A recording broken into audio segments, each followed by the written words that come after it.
पीर वसण भरिसां ॿिनि धुरियुनि में झेड़ो थियो आहे। अवक ॿुधाईं पिया लठियूं ऐं सरोटा लॻण सबबि 5 औरतूं ज़ख़्मी थियूं आहिनि। ठरी मीरवा अस्पताल उन्हनि खे मुंतक़िल कयो वियो।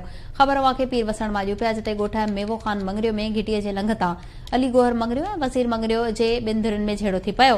ज़ख़्मियुनि में मुसमात नसीबा, परवीन, हबीबा ऐं ॿियूं शामिल आहिनि जिन खे अस्पताल मुंतक़िल कयो वियो आहे। तफ़सील मालूम कंदासीं। लाइन ते मौजूद आहे फयाज़ ज़रदारी। जी फयाज़, अपडेट कजो। जी बिल्कुल, पीर वसण वेझो ॻोठ मेवो ख़ान मंगरियो में घिटी जे लंघ तां अली गोहर मंगरियो ऐं वज़ीर मंगरियो जे ॿिनि धुरियुनि में झेड़ो थी पियो आहे। जहिड़े दौरान लठियूं ऐं सिरोटा लॻण सबबि 5 औरतूं ज़ख़्मी थी पियूं आहिनि।